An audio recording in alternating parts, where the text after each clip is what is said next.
Michael Eisen is the senior web writer and editor and has been around the Giants for 31 years, been working for the Giants for 17 years, used to write for the Star-Ledger, and has been a good friend of ours for many, many years. In fact, Michael, 1986 started with the Giants, and that's the same year I came to Albany from Altoona, Pennsylvania, so we have a lot in common, although I'm not quite as big a Bruce Springsteen fan as Michael Eisen is. Good morning, Michael. Good morning. I'm a big Bruce Springsteen fan, but I pale in comparison to my wife. You know you And are. by the way, Roger, Bruce is coming here next week for 3 shows. And you'll be at every one of them. I'll be at every one of them. Thank you very much. I always get the phone call when Bruce is coming to the Times Union Center. Michael sends me a little email and goes, "Hey, coming to Albany. Can we get some tickets rolling here?" And hopefully you've gotten good seats. We like Bruce too. Everybody does.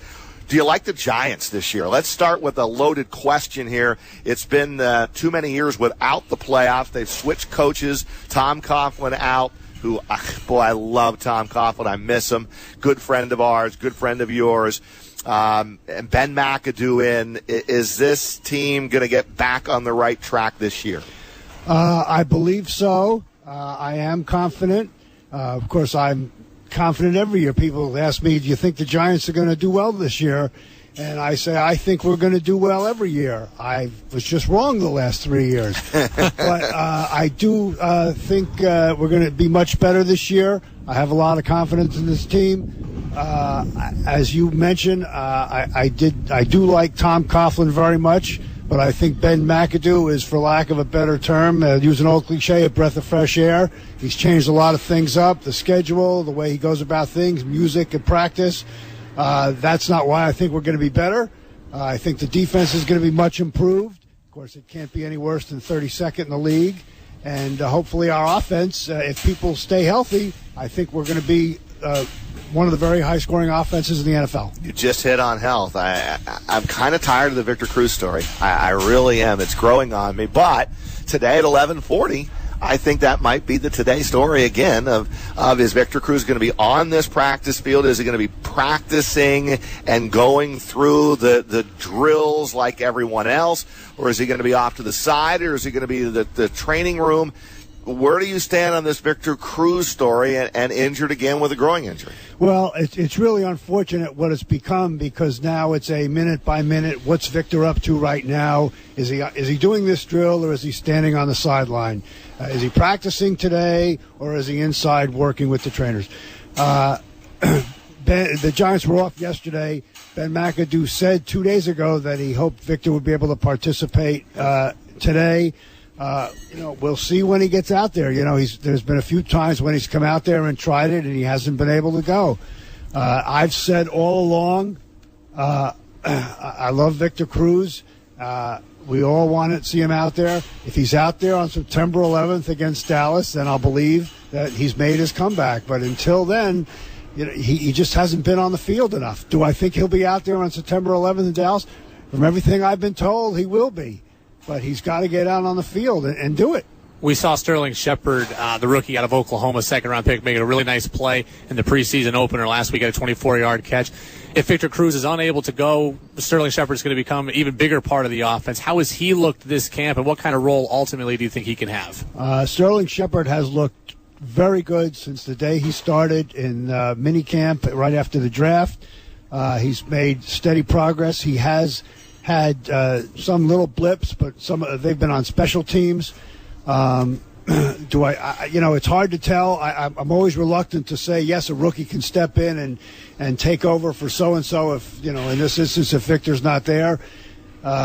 Sterling Shepard has been impressive, but the regular season is a whole different ballgame, and we'll have to see what he can do in the regular season. He certainly has a lot of ability. Michael, let's stay on the wide receivers a little bit here, and you talk about Shepard, we talk about Cruz. Obviously, the guy is Odell Beckham Jr. now. I mean, he is the guy that everyone talks about when it comes to wideouts with the Giants, and he's earned that very early on in his career. But has he matured a little bit? Do you think we'll see a more mature Odell Beckham Jr. not going down the road that he did with last year a couple of times? And I actually think Victor Cruz helped him. It can help him in that area. Like, hey, let's be careful what your actions are, even on the field and certainly off. But will we see the maturity level continue to grow in an Odell Beckham Jr.? Well, I think we will, in the sense that he's not going to get into the type of confrontations he had last year with Josh Norman. But Odell is still going to have a lot of fun playing the game. He's still going to be flamboyant. And I don't think, there's any intent to take that away from him. Ben McAdoo has said that what happened in the Carolina game last year was he takes part responsibility for that. He says he should have taken Odell off the field when the confrontation started. So, yes, I do think you're going to see a more mature Odell, in the sense that he's not going to get in that kind of skirmish, but he's still going to be a very flamboyant, fun-to-watch, productive player.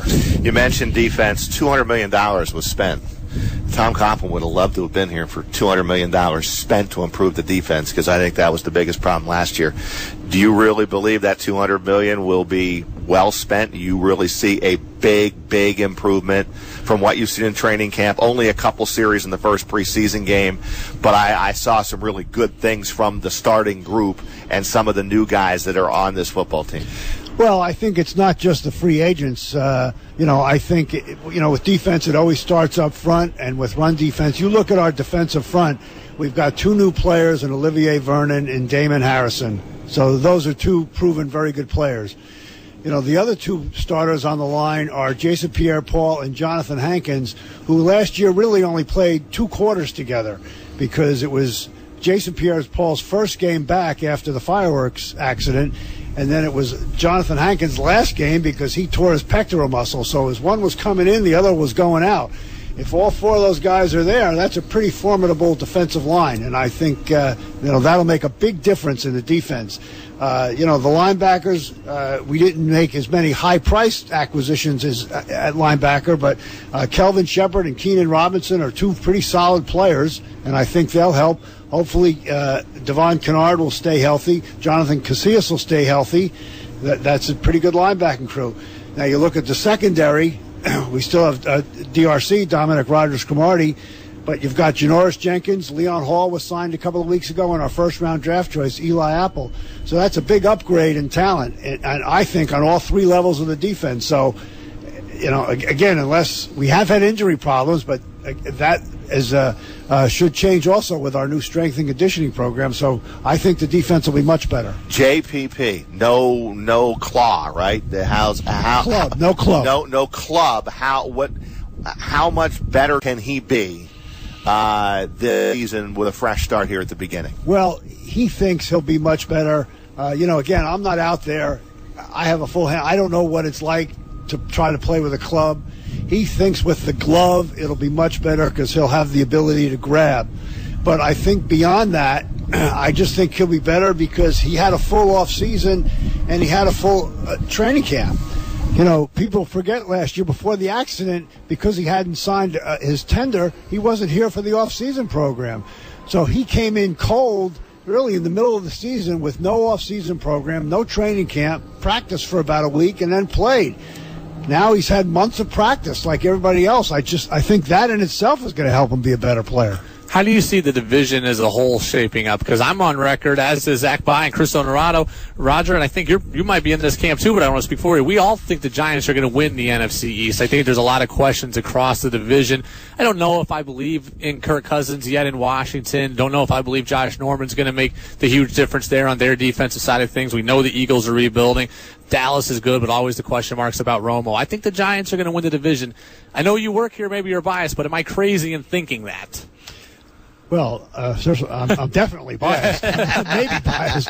Are you crazy? I certainly don't think you're crazy. I hesitate to say, yes, I think we're going to win the division, or we should win the division. A year ago at this time, nobody was picking Washington to win the division, and they were the champions. But I certainly think we have the talent to win the division. Things have to break. It'll be very interesting. You look at the schedule down the road. Our last 2 games are division road games in Philadelphia, Washington. That's going to be very tough. You don't know how else. Is Tony Romo going to stay healthy? If not, who does Dallas have a backup quarterback? Kirk Cousins, as you mentioned, the jury's still out on him. Philadelphia, like us, has a new head coach. I think Ben McAdoo's going to be a very good head coach. I think Doug Peterson's going to be a good coach. But you never know until they are head coaches how a team's going to play for them. So there are a lot of variables. I think from a talent standpoint, we're as good as any team in the NFC East. Michael, you think Ben McAdoo's handled things pretty well so far? It's early. We're just getting rolling here. No wins and losses yet. No back page negative stories really yet going on. How's he handled everything from on the field to how he deals with the media? I think he's done very well so far. As I said earlier, I like the changes he's made. That's very up-tempo practice. Music playing. He's changed his player schedule up. He's had them come in a little later. Frankly, I thought they'd come in early. All these years, they're young guys. They like to stay out. So Ben brings them in a little later.